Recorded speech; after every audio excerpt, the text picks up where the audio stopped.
Welcome to Good Morning Hospitality, your one-stop shop for the latest news, noteworthy trends, and thought-provoking discussions across the industry. From hotels and short-term rentals to all things travel and hospitality, you'll find each episode equips you with the information that you need to start your week. Join us on Good Morning Hospitality every Monday, wherever you get your podcasts.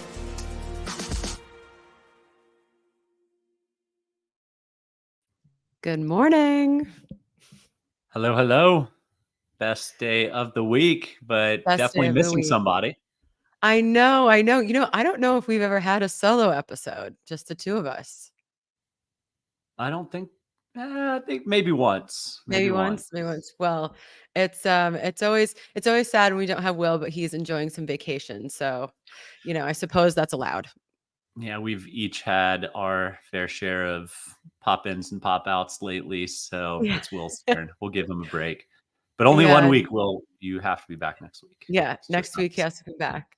Did you do anything fun this weekend? Not particularly. No, just good quality family time. So that's always good. That's really nice. The neighborhood kids play out in the cul-de-sac, and they're to the age that I don't have to watch as much. So that's nice. Just go and play. Yeah, we had a kind of a meeting with our Andreas and Iskander, our CEO and CFO, on Saturday morning. Andreas is like, let's go to the beach early, like watch the sunrise, kind of like get out of our normal whatever. And I was like, that sounds great. So we wake up early and we go to the beach, and it was pouring. In the morning, Florida. Yeah.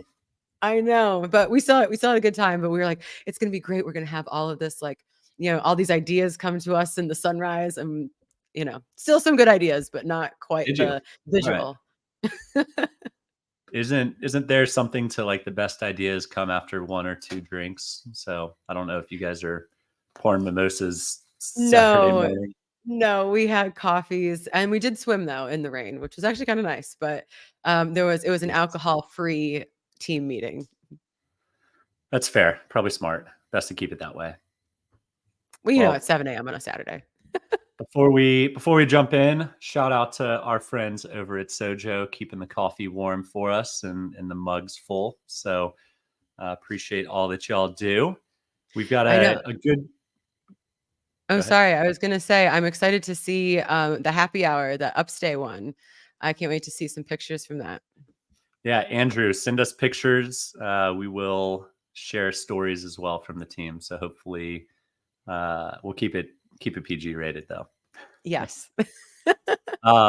So today is mostly discussions on funding or finance in general, but pretty common that we see a lot of companies announce funding in the fall because that is conference season. We just had Vrbo. Focusrite is kind of the whole travel industry's biggest conference coming up, I think next week down in your neck of the woods, Brandy, Fort Lauderdale. So enjoy for all those that are going down there and making the trip. But you want to kick off with one of your frenemies competitors announcement? Yes. So Kasa Living just raised their Series C, 70 million. And I always joke about people, companies like that being our frenemies, but it is honestly really great to see that kind of money is still coming into the space. It gives operators like us hope that that well has not totally dried up if we go to raise further rounds. And it's great to see that they're still thriving. It's been a kind of a bloodbath in the last couple months. So congratulations to the Kasa team, and it'll be exciting to see what they do with that. Correct me if I'm wrong, but they're trying to do more than just urban short-term rental properties, right? They're trying to do hotels. They're getting into single family houses as well. Yeah, I've seen, I definitely know about like the hotels and the single family homes. And I would be very skeptical about kind of doing all three types, but I also think that right now we're in this situation where it's like try whatever you can, like whatever you think is going to be successful. Obviously they've thought about these models and how they're going to well, hopefully they've thought about these models and how they contribute to profitability and are pivotal for their success in the long run. I do think that it kind of clouds what the core The brand. focus of the business, yeah, the brand, and it might just pull your resources. Like even with 70 million, like you only have a certain amount of, I think, like attention as a company to like where you can direct your time. So I'm hoping that they have like 3 separate divisions that are like, all independently. You seem to be skeptical of that. No, I mean, I've just seen it before with companies post funding, or anyone that's taken VC is like, well, how are you going to grow? And then, well, I've got an Yeah. idea. We already manage apartments. Let's do hotels and houses. Yeah. And it's easy. It should be the same, but no, hotels are very different. They expect P&Ls to look very different. If you're only going after limited service, maybe, but they're staffed, and I don't believe Casa apartments are No. staffed. So very different business model there. And then, I mean, you guys know better than anybody, but you used to have a number of homes, and you've Yeah. cut them for a number of reasons, but it's just a very different business model. And just because you're great at managing homes doesn't mean you're great at managing city center apartments, and vice versa. So Yeah, it's also just like a total different, I mean, personnel wise, logistically, like dealing with how you manage. Like, there's so many things I think that, especially with the single family homes, the logistics of just driving, like your drive time, how much time is going to be wasted. You can't, like, scheduling things becomes a total nightmare. So, unless all the homes are like in the same neighborhood, it becomes like well, traffic, and especially in South Florida, becomes like a bigger thing than you would think. let's not miss out, or skip over the obvious, which is also all the different owners. Yeah, It's all the one different, thing yeah. if you have one owner and 80 units in one building, or one hotel owner and 25 keys in the hotel. But if you have 25 vacation rentals, you most likely have 25 owners calling you and asking you questions and complaining about owner statements, and uh, yeah, figuring out who to bill what to, because it's not all one building and it's not all one owner. So it's just a different business model. Yeah, well, I think then that kind of highlights another aspect to creating these new kind of centers of the business is all the other support staff that you have to probably hire, like hiring more people in your accounting department to deal with the owner statements or the different piano. If you have the different hotels, like maybe there's different styles of accounting that have to be used, and it's just like there's a lot more that goes into it. So, I mean, definitely congratulations to the Casa team, but I hope that everybody's taking a big deep breath before they go out and deploy all the money. Yeah, I mean, and not even to mention the software side. You've got softwares like our sponsors Track, who can do Yeah. hotel style inventory as well as short-term rental single home style inventory. But if they are trying to be a tech platform, I don't know if they use a PMS or not, if they built it themselves. If they built it themselves, it's going to be vastly different uh, type of business Yeah. operating a hotel and single family homes than what they're used to. So I would not look past the software complexities that might arise out of trying to diversify your inventory set. Yeah, there's actually just so many things that are running through my head right now about that. Like, just if you use, like whatever operations management system that you use, like might work, like all the automations, everything that you've set up for it might work well for your current setup. But then like hotels probably use something totally different. Oh my God. Yeah. Like the software part of this is Yeah, anxiety inducing. you you got to have Track and you got to have Sojo Yeah. if you're going to be trying to Yeah. get into both of those segments. So Yeah. uh, Use the link in yeah, the show notes, Casa, if you want to get in with them. yeah.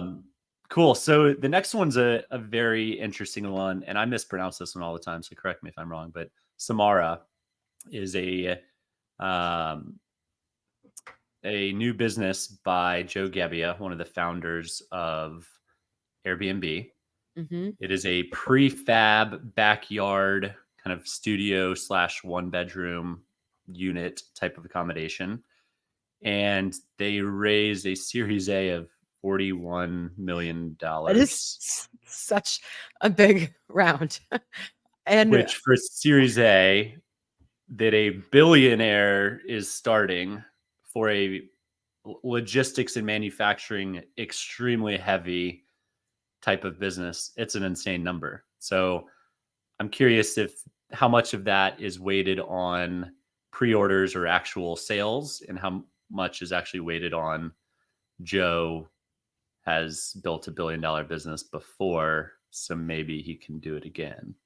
yeah, I think that what I learned in our fundraise process, which surprised me, I guess, maybe I was just a bit naive, but like emotion, like it's not totally rational. It is like, it could be, he's done it before. We trust him. He'll do it again. Here is all this money to go do another similar business. And it's like, I think that I would wager that had a pretty heavy weight to it. I mean, what's the valuation, right? You're talking 100 easy, probably close to $200 million valuation if you're doing a $40 million round. So And I don't get it. I don't know how a Series A is going to be that big for it's not a software business. It's not scalable. Like, it's only as scalable as how many manufacturing facilities you have.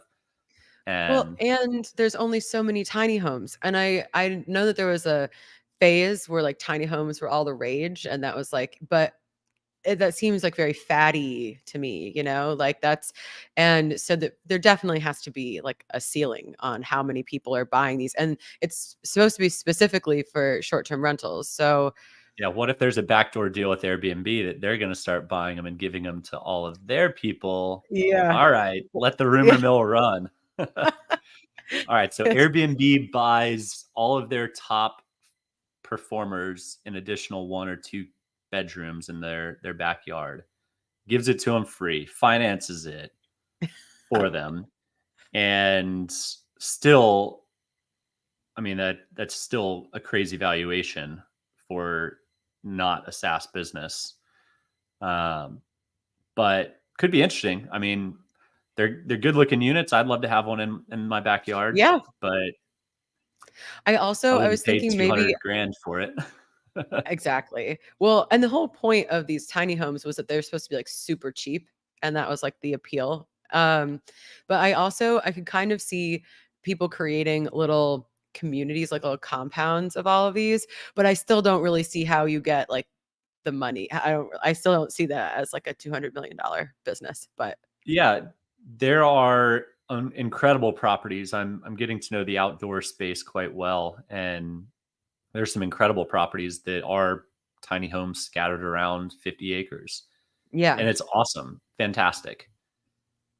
But I mean, their price compared to some of the others that I've seen is 50 to 100 grand more, Mm, and the design isn't any better or worse than a lot of the others on the market. So, it definitely comes with the name Joe Gebbia, and he's earned it, right? One yeah, of for 3 sure. founders of a $90 billion business, but this one is not as scalable, and shoot, those are expensive. I just can't get over. My first house was 250 grand, and it was a lot bigger than a backyard studio apartment. I know. Well, I wonder if there's just something that we're missing. Like, does he know something that we just haven't seen? So that'll be kind of interesting to track. I mean, maybe we could go stay in one once they come online and see what all the fuss is about. We've got quite the list of places we need to check out in person, starting with some castles. Yep. We're getting more and more. We're up to 13 now, so we keep growing. It's good.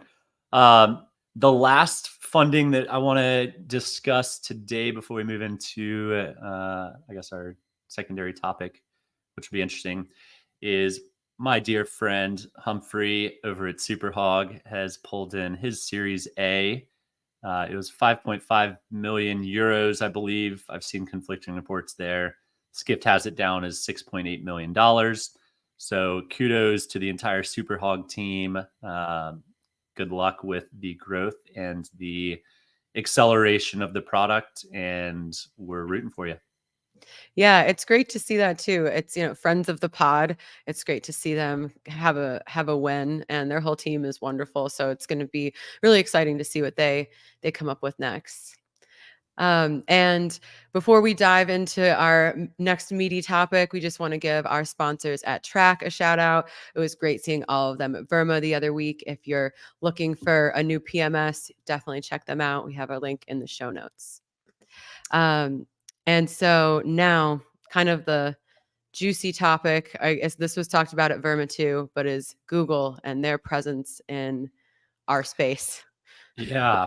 A report came out last week that I kind of had to like stop and reread a couple of times because it's very hard to believe a number of different angles. But basically, advertising payments from Expedia's Vrbo to Google have gone up 10x over a 5-year period and allegedly failed to increase traffic after Google started showing their own vacation rental product alongside flights and hotels. So it is Jeff Hurst, former Expedia Vrbo chief, said in 2015 they were paying $21 million a year to Google's ads for Google's ads. And by 2019, it was $290 million and got crazy? zero additional traffic. If that's not anti-competitive, antitrust, then I don't know what is. I mean, we've long known that Google's top ad spenders are Expedia and Booking. And as soon as Google got into it, I'm very curious if the same has happened to Booking as well. But that's one. I don't know how you keep spending that much money if you're Vrbo. Like, how do you keep going if you're not getting an increased traffic? Right. Like at no point in any of those years, they were like, you know what? It hasn't worked. You know what? It's like double down. Every year. But also, and this is from the 290 million number is from 2019. That's many years ago now. What has that continued to be? And I think that it kind of shows this vice grip that Google has on everyone. I think sometimes as a consumer, you get into these like, oh, like they have all my data and all this stuff, and people worry about that. But then you look at some of the biggest companies in the world, and even they are in this like vice grip of like, well, if we stop spending just to test out whether this is like worth it or not, that could be detrimental. So maybe it's just worth spending the money not to risk it. It's crazy. I mean, honestly, this is the biggest counter argument to Book Direct that I've ever seen, right? If you think you're going to go spend money on Google ads and get direct bookings and Vrbo can't do it, or they can do it, they're doing it for you, and they're eating smaller and smaller margins as it goes on.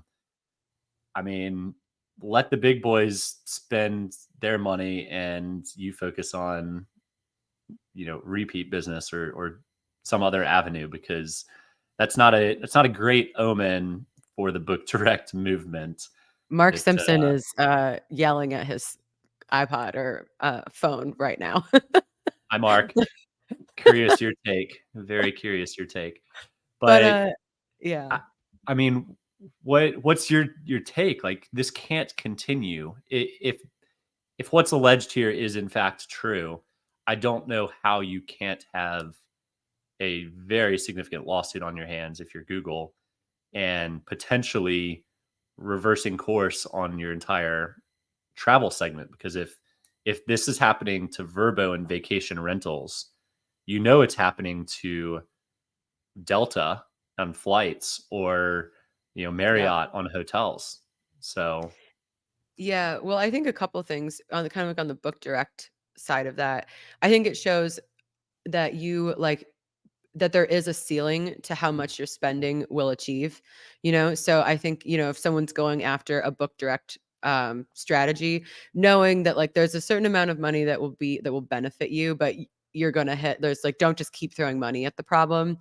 But then I definitely feel there are lawsuits either in works or coming, because Google is getting attacked on like a lot of fronts for this kind of like antitrust, anti-competitive behavior.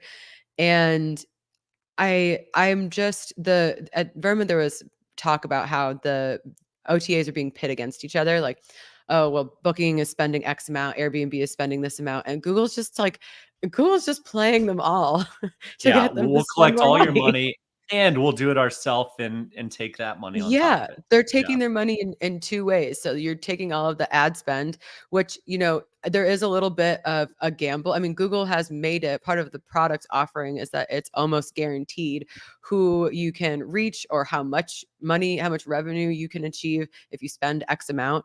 So you're making like a pretty safe gamble. And so they're taking money from them in that respect because they're taking the money and then the gamble is not paying off. And then they're also pushing their own products to have people book with Google instead. So I think that is it's double dipping for sure. Do you think Google looked at the publicly traded statements of Expedia and said, "Oh, Vrbo margins are way too big. Let's throttle them back." Like Yeah. that, cynically, that's very possible. I hope. I mean, that would be an open shut lawsuit case if that was the case. And but Google has all of our data anyway, so I guess they could scrub some of the data. Don't cancel Well, us, Google. Don't don't cancel cancel. Yes, us. please don't cancel us. This is healthy debate. But that is this problem where we've all become. I mean, there is no other search engine or company that is even comparable. So we're already in this hole. And, if some regulators decide to break it up at some point, that's going to take a very long time. So this is the world that we're living in. I think it'll be interesting to see what like 2019, like we said, that was several years ago. I really wonder what the trend has been in the last couple of years if they were able to analyze this, 4-year period and realize we spent 10x in the hundreds of millions and received no benefit. If they just kept it even, did they pull back or did they continue to double I down mean, and the that number is platform even higher? grew, the user grew, so they probably continue like we grew by this Yeah, much. Let's increase spend by that much. But I mean, it consolidation is great for every industry until you get down to one. yeah, And it's great that the consumer can choose Airbnb, Booking, or Expedia. It's great that the consumer can choose Delta, United, Southwest, American, Alaskan, whatever. But when you're going to spend ad money, it's Google. Like when you're yeah. doing search engine ad spend, it's Google. Like I don't know anyone that spends money on Bing. No. I remember when we used to, and I was like, why? Why are we spending any money here? And I kind of compare it to when I book flights. I mean, I always I'll book usually direct on whatever site, but I'll go and like look based off of the Google flights. I don't think I've used another OTA for flights in a very, very long time. So, I think the only maybe like blessing is that Google, I don't think has really nailed down the vacation rental option that they have.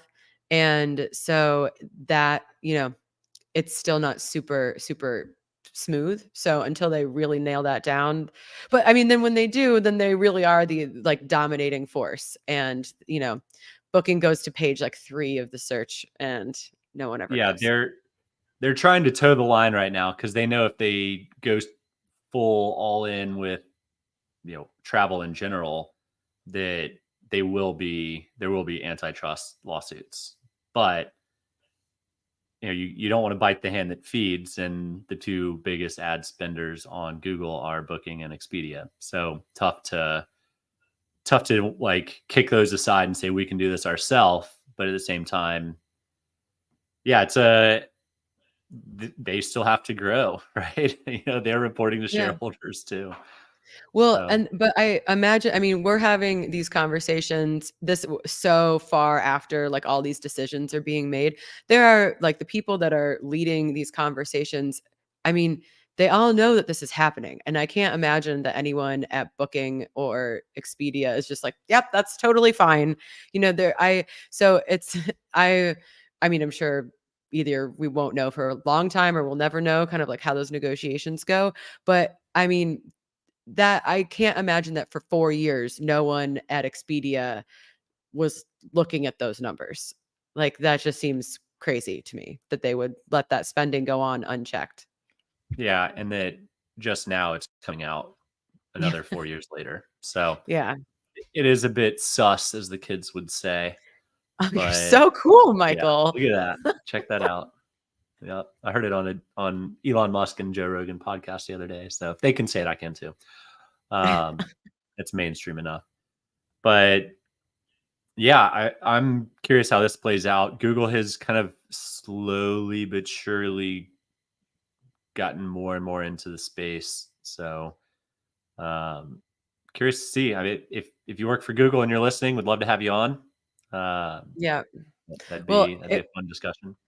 it was funny at a conference last year. There was people from Google. They had a booth, and I went to talk to them, and they like couldn't say anything. Like, any question that I had, they were just like, they had their very polished, very well done presentation, and they had their key party lines. But like, if you ask them anything out of that, they're like, "I'm sorry, I can't answer that. Can't." So I'm like, why come and have a booth if you like it can't really. I mean, all the questions that people are asking are like fair questions about how they're going to be interacting in the industry. And they're like, "Nope, we don't have that answer for you." It's like, then don't put yourself in the limelight until you do have the answers. Yeah, I saw, must have been maybe 3 years ago at Focusrite, Facebook showed up, and it's like, okay, that's really interesting. And we've seen with companies like Dharma or Trova Trip this rise of influencer led kind of travel agent, new age travel agencies led by influencers. I wouldn't be surprised if we start seeing, Meta / Instagram representatives start coming more often to industry events. Yeah. Because it does make sense. You essentially do cut out the OTAs, or Google in that case, from the commissions, so it can be cheaper as a traveler, so more profit, more margin for those organizing the trips or the destinations. So gotta love the travel industry. I mean, what is it? 10% of the world's GDP is travel based, so of Yeah. course it's gonna be really competitive. Yeah, well, it also sparks creativity. And I think one of the kind of threads that goes through all of these things is that people are trying, I mean, everybody's trying to figure out how to get to have more of their money stay with them. How do we cut out some more of the middlemen? And I think it'll be interesting to see. I'm as cringy as I find some of like the influencer travel stuff, I do think that that is kind of an ingenious way of, trying something new. Yeah, I'm very bullish on the influencer marketing stuff. I've heard, I mean, it totally comes down to the influencer, but I've heard really, really good things. I've also heard, total fall flat on their face types of things too. So it does come down to the quality of the influencer, just like the quality of the channel for any marketing spend. So wonderful. Well, that went by quick.